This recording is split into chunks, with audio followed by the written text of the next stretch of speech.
Why? Turn your camera What's around. up? How are you? You can't figure this stuff out. You're too old for this. Mate, let me tell you, in technology, when you've got 54 million followers, is a bit of an issue. I was hoping I was going, it was this 11,000, 12,000. I was going, oh, get out! What's happening? How are you? I'm good, buddy. What? Jesus. Just tilt the camera up a bit. No. I want to see the top bit. Your missus has been cutting your hair. Oh, my goodness. Are you happy with Look it? at that. Looks sharp. It's beautiful. What's that?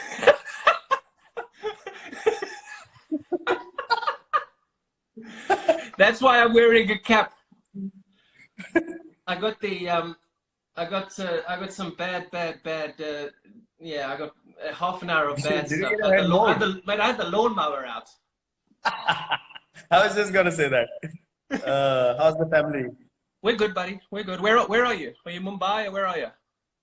Yeah, we're at home. Just trying to get through, man. It's been difficult. It's been intense, all over Yeah. the world. It's been quite tough. Mm. What's been happening in the UK? What's the situation like now? Mate, we're exactly the same. We're in lockdown. We are completely locked down. I've not been up to much. Mhm. We've got two kids running around, but luckily we don't live in the city, so we're not stuck in an apartment like a lot of people. Yes. We've got space, so we've got garden. We opened the swimming pool today. So we're very lucky that we've got space, but it's tragic what's happening, huh? Tragic. I know. Sweet. You're at Wentworth, aren't you? Yeah, we've got a nice garden out here. I mean, I'd love to be hitting golf balls, but we've been told we're not allowed to. All the golf courses are closed, so I do a bit of chipping in the in the garden, but that's about it. Have you got space where you are? Actually, we do have space. We went away to a farm before everything got intense. So we've been lucky. We actually have been in decent space ourselves, so we can walk around just within the compound. And yeah, as I was just gonna say, just be grateful. You don't know what people are going through, just being I locked know. in, and I I know. can feel for them. I see people just trying to get through these days. It's tough. It's tough to watch. But I mean, in terms of you and in terms of your missus, you're obviously incredibly high profile, and you would be on the road now. I mean, I'd be in India now commentating and being on an airplane every day, going from ground to Yeah. ground. How nice is it Yeah. though, from a family's perspective, to be able to spend good amount? I suppose I should ask your missus. I shouldn't be asking you this. To be spending time with each other all day, every day. No, it's been wonderful. It's the longest we've spent together since we got married. Since we've been together, actually. So I know Really? it's not ideal. We've never been in one place for this long. Yeah. It's bizarre, but yeah, that's been the case. It's not a good thing to, sort of single out the situation as something that you got an opportunity to spend time with. But Yeah. it is what it is. I mean, we are looking at the positives. We are being careful. You're being cautious, but at the same time, you have to appreciate family time. I was just Yeah. gonna Yeah. say, usually at this time, I'd probably be saying hello to you in Chinnaswamy or some of the other Yeah. stadiums, Exactly. not on Instagram Live. Exactly. So, yeah, these are I strange know. times. It is, and they say that in the UK, it could be, if the public don't behave themselves, it could be a June lockdown. I mean, that's stuck in your houses until June to get rid of the peak of what's Wow. happening at the moment. I mean, and you say at least we have space. A lot of people don't have space, so crikey, Yeah, I yeah, just hope yeah. people behave for 3 weeks, 4 weeks, try and just do whatever they can to get through it, and then hopefully we get through the rest of it. What are you missing most about not being able to be footloose and fancy free? Nothing. You're not missing anything Nothing. I apart just from told your my brother, apart from your barber. my brother messaged me 2 days back and he was like, I'm dying. So in our place in Gurgaon, near Delhi, we have a gym in the basement. He's never used the gym. And now he's in the gym every day and he's understanding the importance of that gym. So he told me I can't take it anymore. I need to go out. I'm just getting stuck in the house and it's difficult. He's with family as well, but people are just not used to being home. Yeah, And that's when I told him, welcome to our side of the world, welcome to our life. This is our life yeah, every day. So absolutely. we we are in isolation every day. That's true. Jesus, especially Yeah. you guys in India. I mean, at least here we can get out, and I think you love touring England and Australia and stuff where you can go to the beaches but I mean, in India, it's quite intense, isn't it? Yeah, it is. But, to be honest, we're just grateful that we're home. We're in one place, with all the travel restrictions now. Imagine if we were still on tour and stuck in some country, and Yeah. could have been very, very difficult for everyone around, just stuck in different parts of the world. And I wanted to ask you, what's been the mindset of people in the UK? How are they dealing with the situation? How are they looking at things? And is there panic? Is there sort of Mate, there confusion? has been a reasonable amount of panic. I think people stockpiled for the first week or two a couple of weeks ago. I mean, I don't understand the situation at the moment. We live on the flight path at Heathrow, and you can still see some airplanes in the air. I saw one of the airlines grounded their fleet recently. Yeah. British Airways were talking about letting go of 30,000 people on leave at the moment, and so I mean, I still don't understand how they haven't completely closed the borders here yet. When I came back from shooting that documentary a couple of weeks ago, there was quite a big outcry.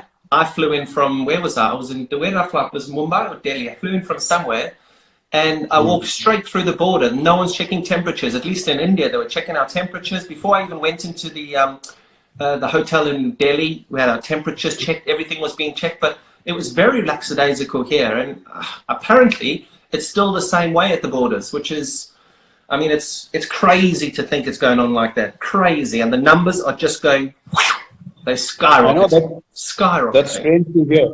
Honestly, our response has been quite good. I mean, Yeah. apart from few people that you would have seen the videos who haven't really respected the guidelines being Yeah. laid out, and I just don't understand how that happens, because if you're looking to address a larger issue, there's a thing of unity that everyone should have, which unfortunately hasn't been the case with everyone. I think 80% of the people have taken it on board, but still those 20% can be a huge issue going forward. As you said, the spike is immense going into week 3 and 4.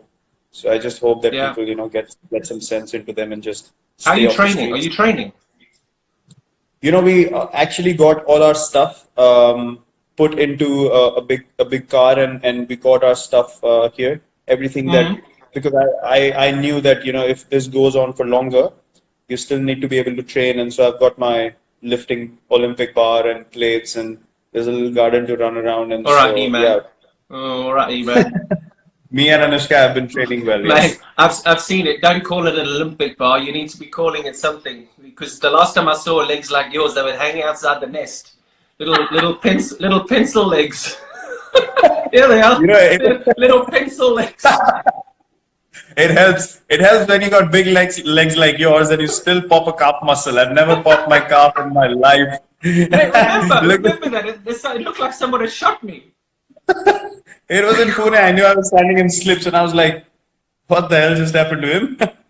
So no use of big legs if you can't run. I'm sorry. This is very true. And what I'm actually going to say now, just leave it, guys.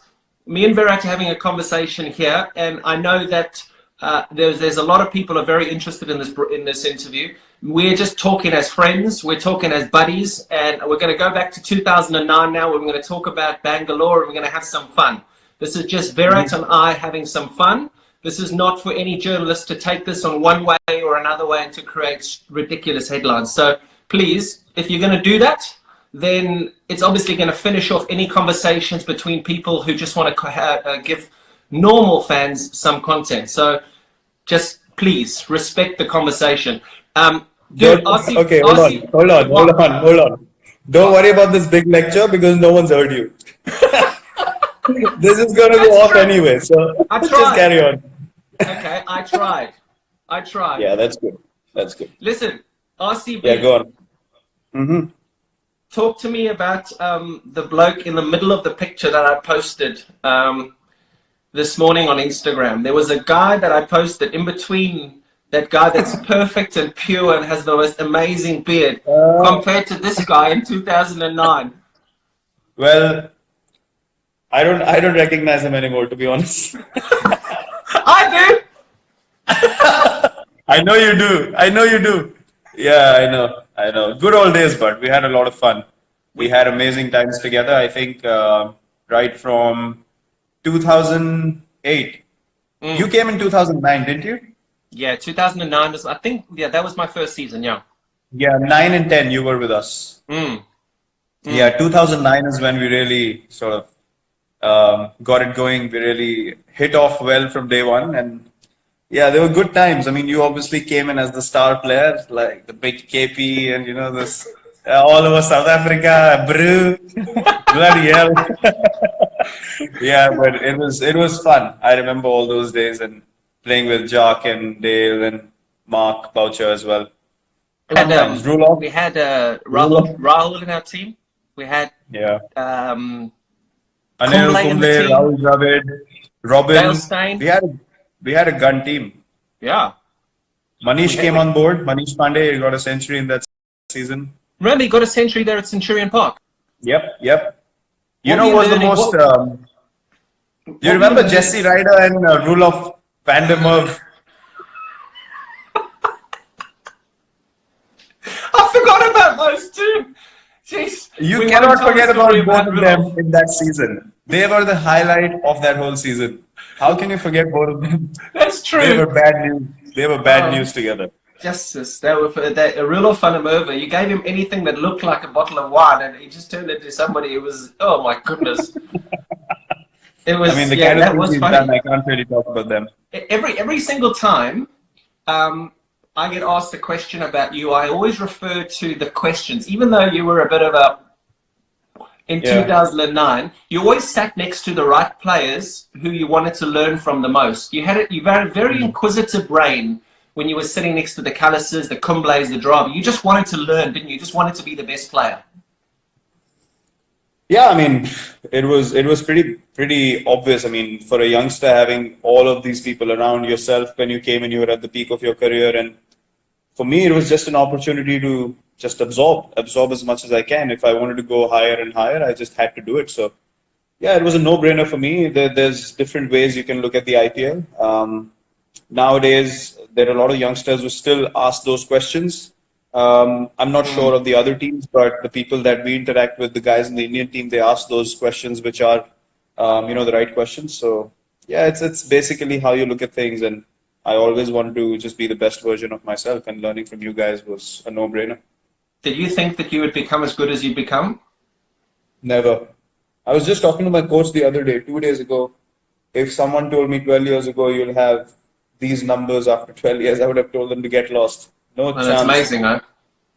I mean, just God's been kind. If your mind's in the right place, if you're thinking about the right thing, you have the right kind of vision, and to keep following regardless of all the noise around you, the results follow. If you look at the numbers and keep striving for the numbers, then the numbers go down, the career goes down, everything is lost. So what That's are you something striving? that What do you strive for now? Every time you come out and bat, whether it be for RCB or for India, you're just thinking end game is to win, and how do I win this game? You're not thinking about anything. There's no other clutter. Not at all. Not at all. For me, the most important thing is how can I contribute to make my team win? Because that is what we started playing cricket for. When we were really, really small. So I don't think why that intent should change, why that mindset should change. It hasn't honestly changed with me. There's a lot of things that people try and create in India. They try and cook things up, stir things up. You have experienced that a lot when you were playing as well. So it's basically you just have to block the noise. And whenever I go to bat now, I understand that cricket is a small part of our lives, and I need to be able to make the most of the opportunity that I have in front of me. And I have a larger responsibility now, to be able to maintain this culture of fitness, of taking the team in the right direction. And I mean, you just have to be grateful that you have this opportunity, and you just need to make sure all your energy is in the right place to be able to do that. Where did your nickname Chiku come from? Chiku actually came from, MS has sort of made my nickname famous from behind the stumps. In the stump mics people pick up. They call me Chiku actually like I'm their neighbor or something like that in India. They'll shout out, "Oh, Chiku, once photo, please." And I'm like, I have a name. You don't know me, but you can't call me Chiku. Jesus, when this all finishes, you're going to walk down the street, Chiku! Yeah, I get called out by the name of Chiku all the time. No one calls me Virat anymore. Either Kohli or Chiku. That's it. It's amazing. Now I come to India and they all call me Peter. I'm saying, who the fuck's Peter? Peter! Peter! Peter! Fuck is Peter?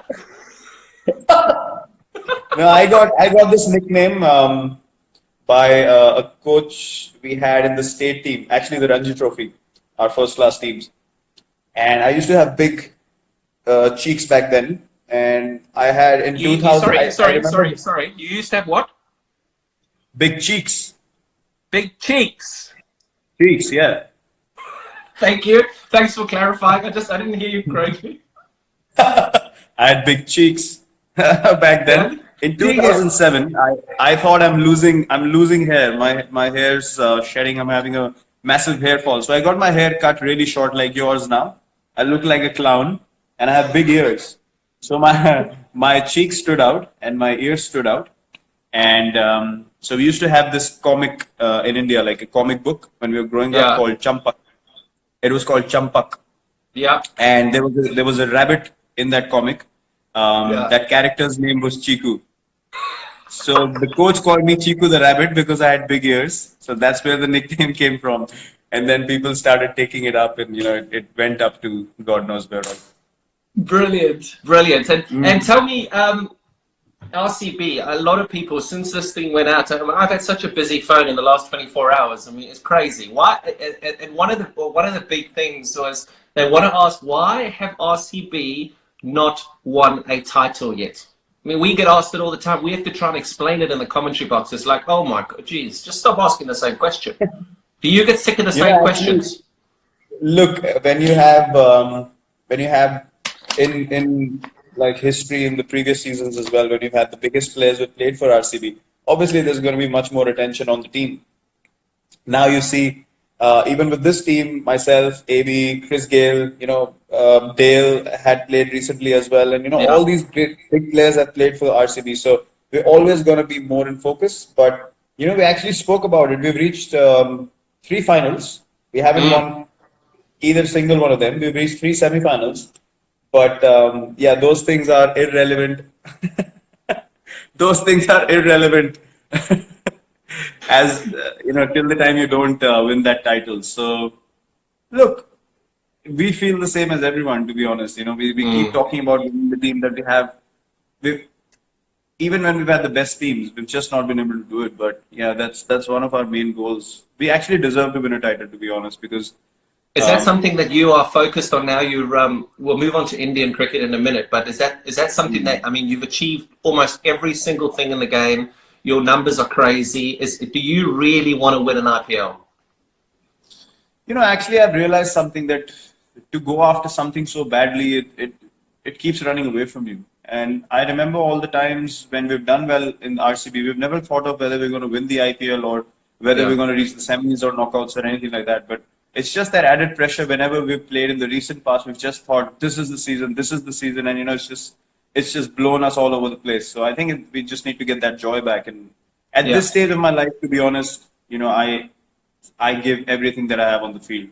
How old are you now? Like, I'm going to be 32 this year. 32? Yes, sir. Jesus. Okay. No, I wouldn't have guessed that. I would have get 38, 39, somewhere around there. 32, 31. I'm 88 born, so how old am I now? I can't even count. Shit at maths. There's the headline tomorrow. Virat doesn't know how old he is. I'm 31. I'm 31 at the moment. Yeah. If that's as bad as it gets, then we've done really well in this session. I'm 31. 31. 31? Yeah. Okay. We get on to Indian cricket, and we talked about your transformation from 2009 to the person that you are now, and how fit you are, and how structured you are, and how much you train.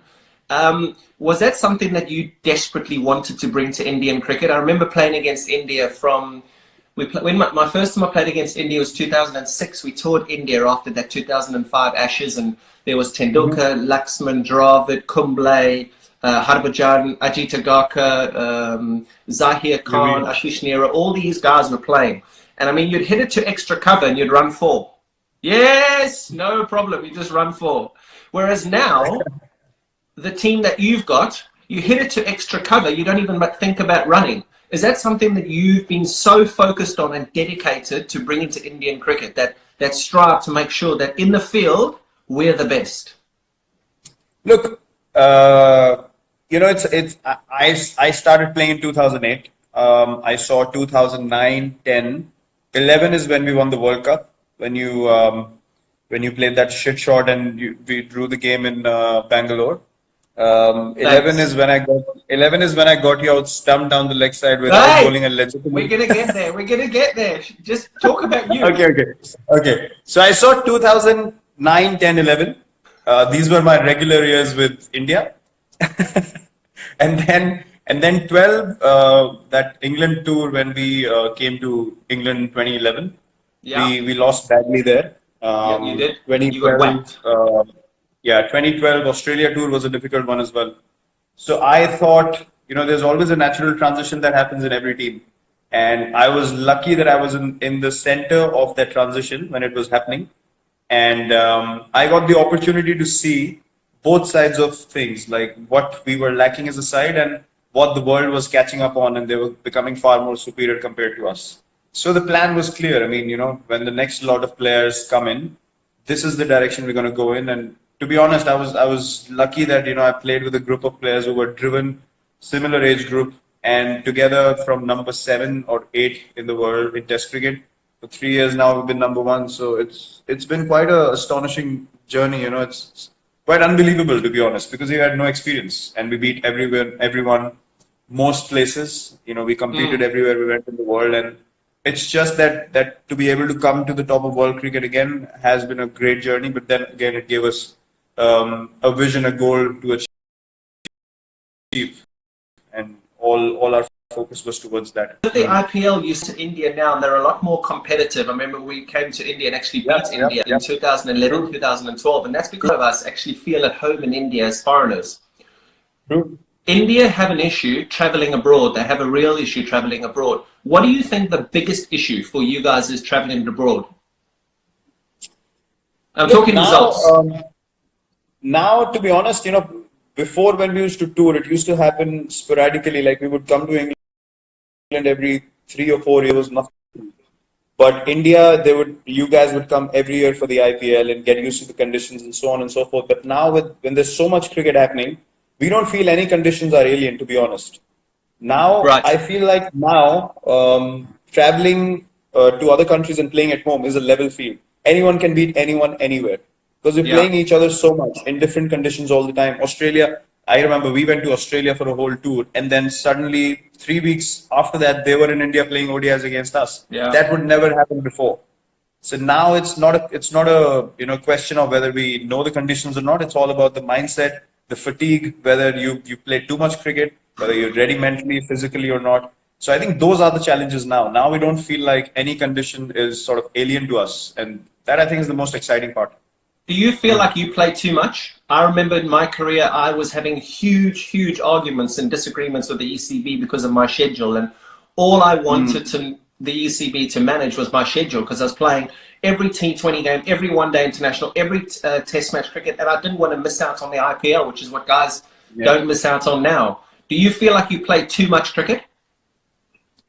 Look, I've been taking breaks. Honestly, I felt like last 2-3 seasons I was doing too much, so I started taking breaks every now and then, T20 matches here and there, maybe a ODI series here and there, because I didn't want to miss any Test cricket, to be honest.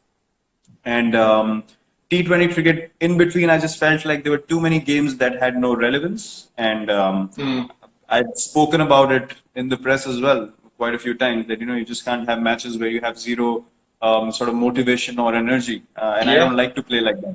Yeah. But I've just thought about it. I've been playing 3 formats for 9 years now, including the IPL, along with captaincy for 6 years. So it's not easy. It's not easy. No. But No. I'll see. I said 2-3 years more, I think, till the next World Cup. I'm gonna give it all and then figure out where I stand, which format, what not, all those questions later. And obviously one of the biggest changes that you've made, and I know that, I mean, I campaign for wildlife all the time, and the thing that people hammer me the most about is eating meat. Now, Mm. you're vegetarian, you made that decision because believe me, in 2009, 2010, when we hung out, you weren't a vegetarian. you're now, No, you're no. now, I you're now a wasn't. now Yeah, a I vegetarian. wasn't a vegetarian till 2018 when we actually came to England. I left eating meat just before the Test series started, and Why? I'd been thinking about it. I'll tell you the real reason. I mean, people use different kinds of reasons and they try Yeah. and figure out themselves. So in 2018, when we went to South Africa, I got a cervical spine issue while playing a Test match You got at what? Centurion. A cervical spine issue. One of the discs in my cervical spine, they bulged out and it compressed a nerve which was running straight till the little finger of my right hand. So it gave me a tingling sensation. I could barely feel my little finger on the right hand. I Wow. couldn't sleep at night. Yeah, it was hurting like mad. I couldn't sleep at night, and then I got my test done, and my stomach was too acidic. So my body was creating too much uric acid. My body was too acidic. So what was Wow. happening was, even though I was taking calcium, magnesium, everything, one tablet was not sufficient for my body to function properly. So my stomach started pulling calcium from my bones, and my bones got weaker, and that's why I got this issue. So that's why I Wow. stopped eating meat completely in the middle of the England tour to cut down that uric acid and the acidity in my body. And then I've never felt better in my life, to be honest. I felt amazing. It's almost been 2 years now, and it's the best decision I've taken in my life. Really? It's amazing. I mean, It's been you unbelievable. yeah, you look amazing. And I mean, I've tried that now. So I've seen all this and I watched that film, that Game Changers or Mhm. whatever, that film. Yeah, I think yeah, you were part of that film. And I mean, I have vegetarian days. Jess and I have vegetarian days at home. And you do feel so light. You feel amazing, don't you? yeah, amazing. I mean, I've never felt better waking up. I've never Yeah. felt better when I have to recover after a game. I mean, if you make me play 3 games a week, which are intense, I'm at it 120% every game. I can recover within a day after a test match and go on another test match. It's so much better than being on meat. Being vegetarian now made me feel honestly. I felt like why didn't I do it before? You know, I should have done it 2 3 Yeah. years earlier. To Yeah. be honest, it's completely changed everything. You start feeling better. You start thinking better. Your body's lighter. You're more positive. You have more energy to do more. So yes, overall, it's just been an amazing, amazing change. Are you guys doing it as well? Thank goodness I don't have to play 3 games a week because there's no way in this world a South African can go without meat, dude. I do it for maybe 1 day or 2 days a week. If I'm feeling really generous, I'll give it 2 days. But there's no ways. I just can't do it. I mean, I got a beautiful barbecue out here. I mean, as much as I would love to, as much as you're trying to sell a great story, mm-mm. It just. I mean, and I Listen, do feel great. And that movie, mate, that Game Changers film that I watched, it really does paint a really good picture. But I just couldn't do it, mate. Couldn't do it. No way. yeah, But it's. I mean, but you talk about that that ability to be able to turn on every single day. I was running on a treadmill in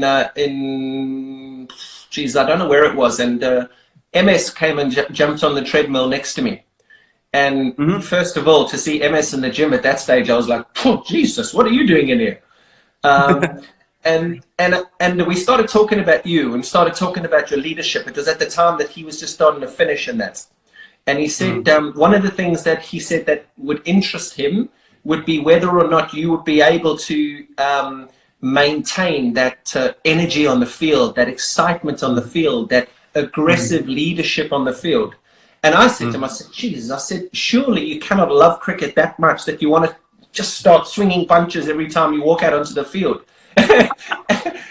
and you've done it. Why is it because of your diet or is it because of what's in your in between your ears? Not that there's much there. What is it? Yeah, there's a bit of crazy up here as well. I wouldn't deny I it. know. But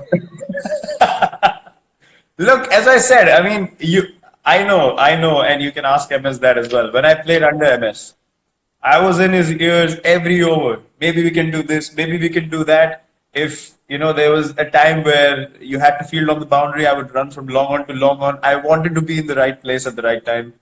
Even now, even if I'm captain or not, I don't think standing on the field I need to behave myself because I'm captain. I need to be able to enjoy the game first and think about Yeah. strategy and all that later because that is who I am. So I cannot play any other way. I will give Yeah. 120% every ball. Yeah. And I made a promise to myself. The day I stop feeling like I can do it, I'll stop playing. I want to be Really? able to play till the time I play the way I play right now Oh, with the same Jesus. So, intensity. so, Otherwise, so I will we, not. so we're going to have to keep talking over the next few years about how you want us to jump in a UFC ring every time you up on a cricket field. I Yeah, just like to you get it going. bastard! I was going to swear a little bit, but I'll stop. That's what my teammates and bowlers say as well. They say you celebrate more than us when we take a wicket. I mean, I it's a said I good can't thing. control myself. It's a Yeah, good it's a thing. good thing. It's a good thing. Yeah, I you spoke to need to Rogan enjoy last yourself. week. I spoke to Rogan Yeah. last week, and we were talking about Uh-huh. sledging, and we were talking about aggression on the field. And he said, "Well, we do have a fairly aggressive leader." And I just started pissing myself. I was like, "Oh yes, yes, oh yes, just a very." I mean, That he's helps. That slightly helps. aggressive, huh? Yeah, that totally helps. That helps. Anyone who's feeling whether I should say something or not, they just need to look at me and say, "No problems. Go for it."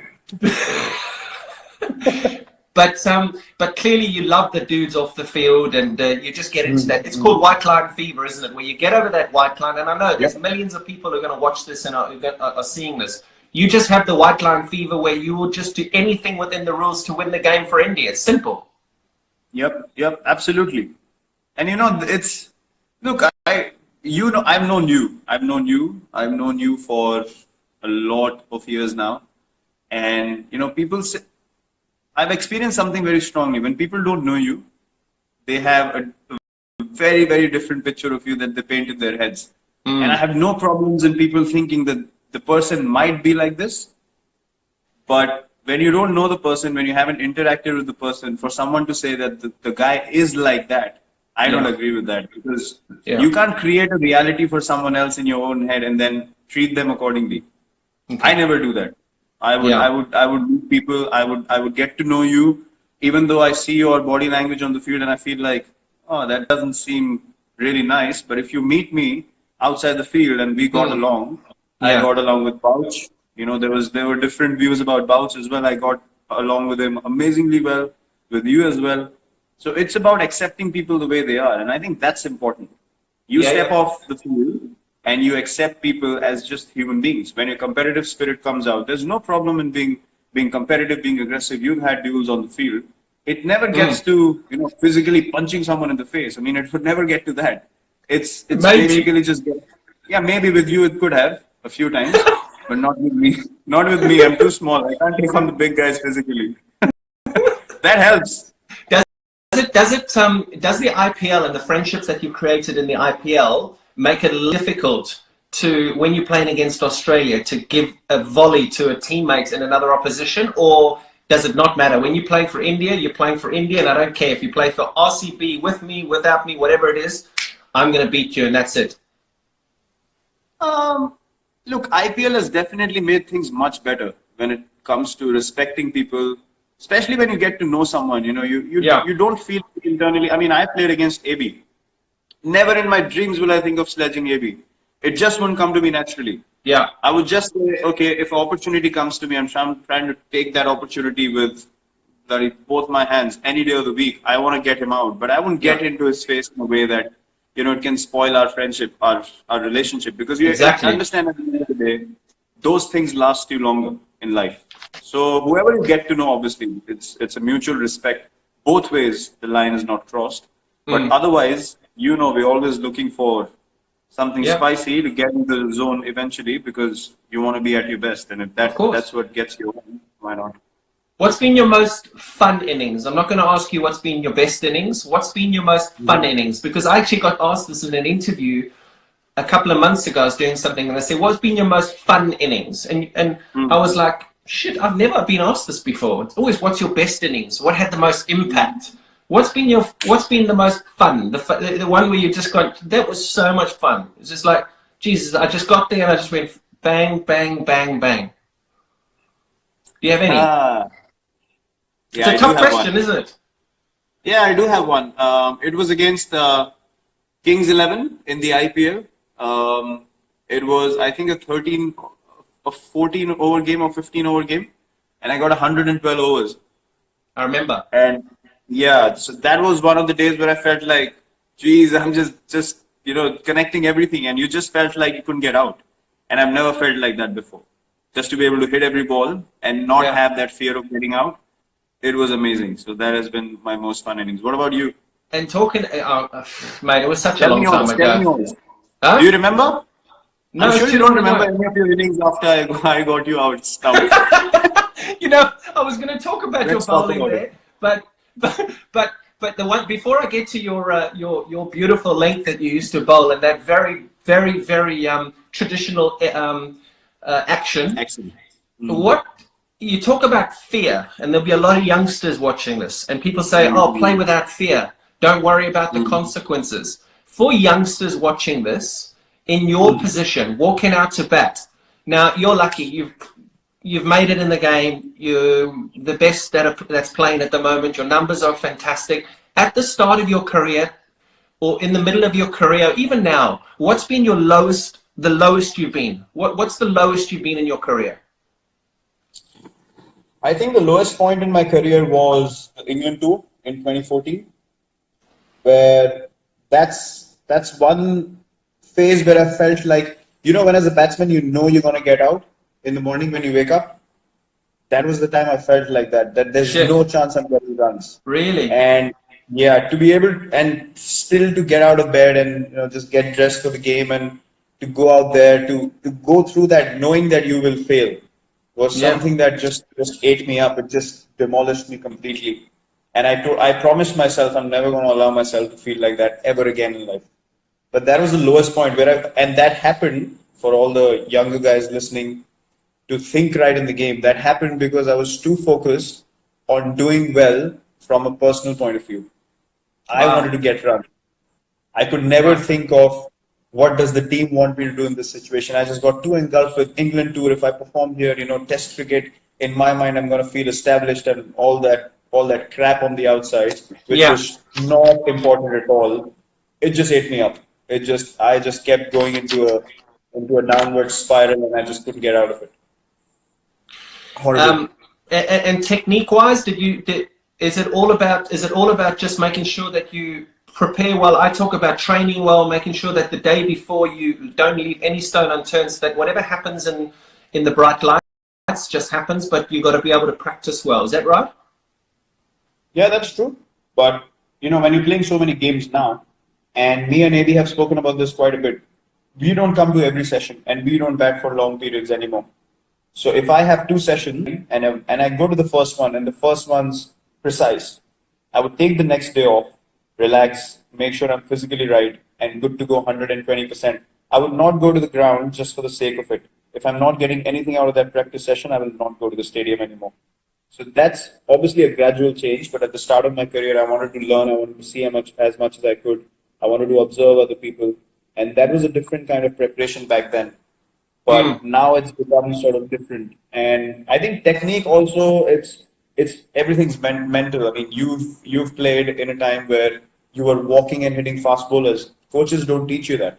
So it's innovation. It's staying ahead of the opponent. It's thinking one step ahead of the opponent. And these things, if you're aware, if you're thinking about how to win the game for your team, these things come to you. If you're too personal in your approach, you're too self-centered, you're thinking only about yourself, then you're just looking for ways to get out eventually. Because people are going to find you out. You're not getting out of your comfort zone because you don't want to fail. So this is a gradual sort of transition that happens over the years. But as a youngster, I was at every practice session. I was in there. I just wanted to be watching people, observing, asking questions. I think conversations are the most important thing for any cricketer. Yeah, you say I used to run at Peterson. They don't coach that. They also don't coach the switch hit, something that you can't do. So at least there's something I can do that you can't do. Yeah, I know. And something that you will never be able to do, and I did, which was to get you out. that's now. I want to tell every single person watching this that I would love to show you our WhatsApps. He's mentioned about 75,000 times in the last 3 or 4 days since we said we'd do this interview. When can I talk about how I got you out? When can I? And I can't remember. You can't remember? I don't know exactly. I think it was Southampton T20, if I'm not wrong. Stump I'm down the not next sure side.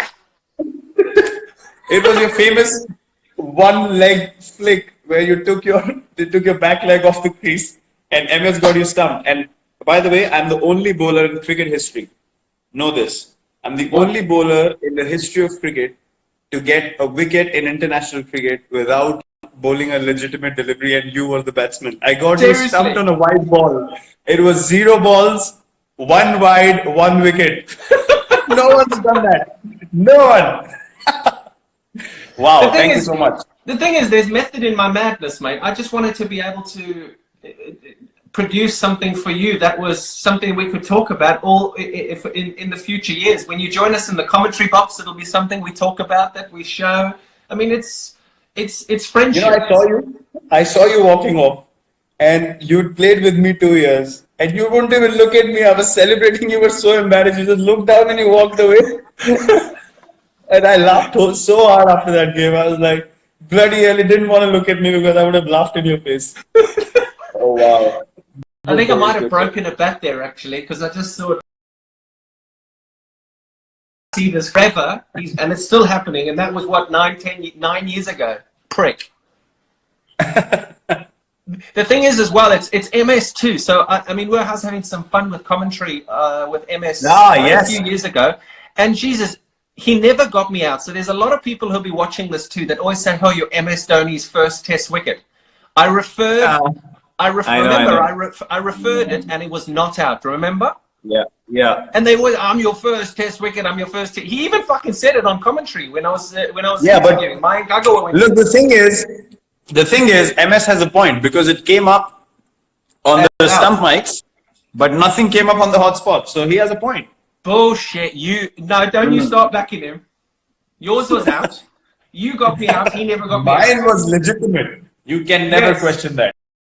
Yes. You didn't even look to go back. You just walked off.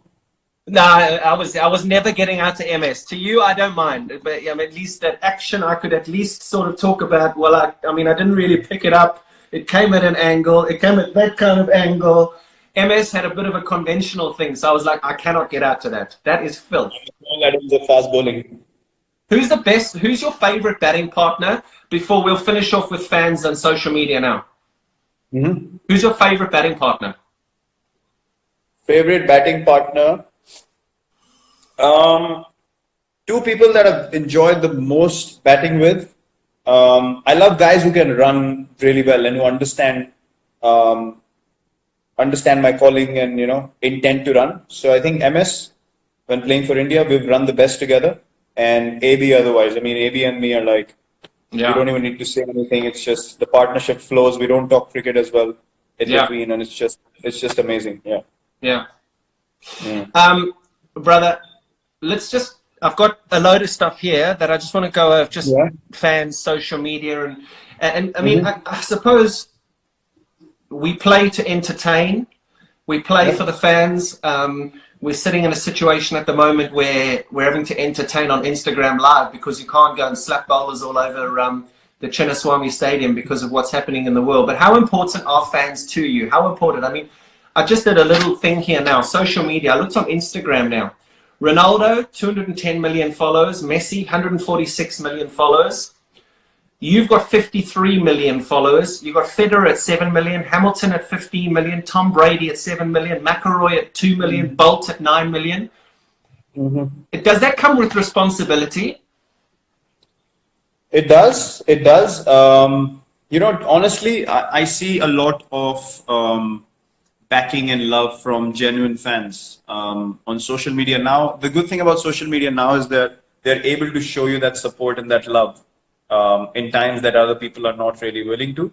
So I think I felt this over the years that, the number of people that like you and that appreciate what you do, their intent, their energy, it really motivates you and it pushes you in the right direction, to be honest.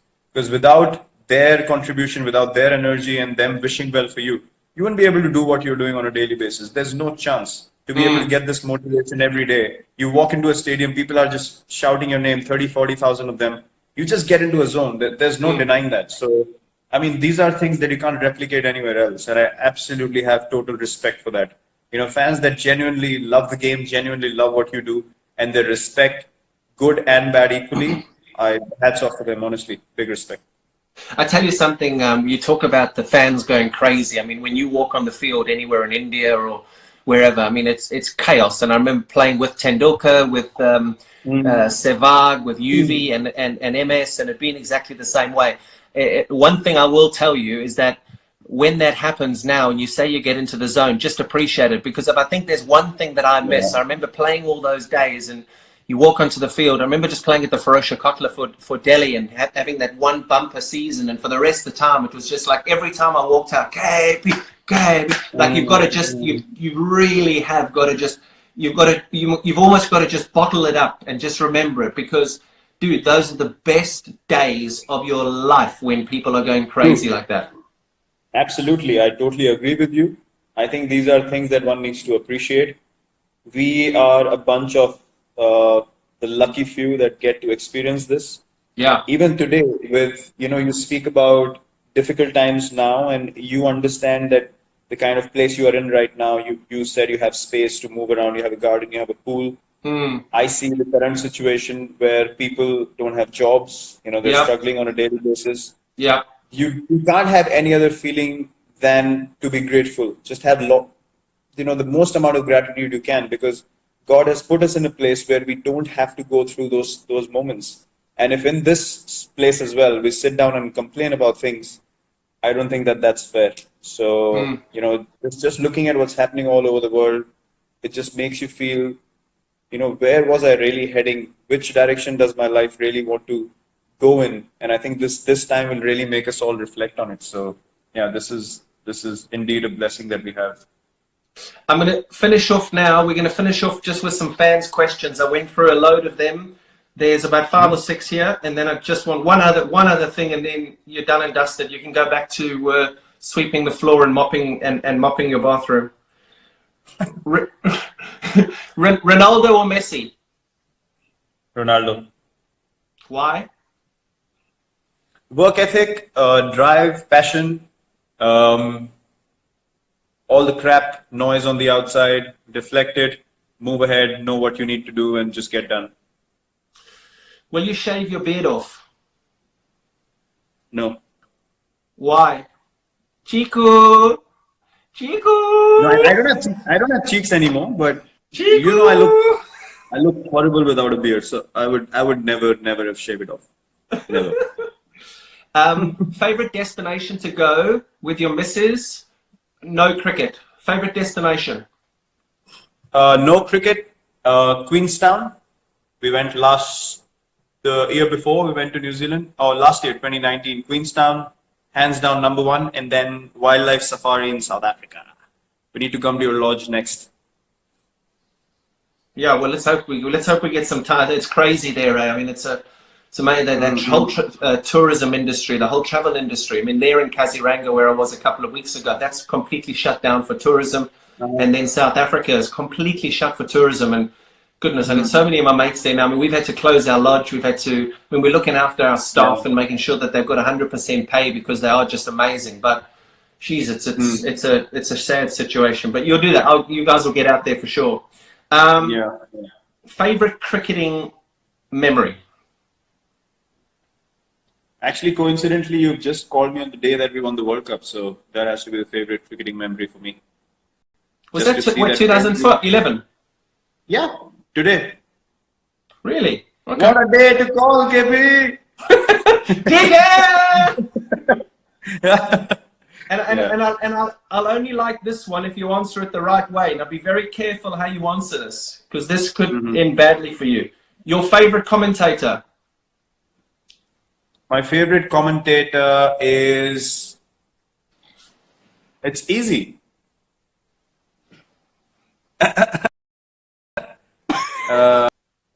My favorite... No, it's not you. Come on. My favorite commentator is... Nasser? Okay, me. That's perfect. Too long to answer the question. Thank you, me. That's fine. Perfect. Okay. Go on. Digger? ठीक है, go on. ठीक है. And then I'm going to say there's two more things now. Tell me about that. You told me about this the other day that I'm very interested because I've never known anything about it. Your foundation that looks after all the non-cricketing athletes. What's that all about? Yeah.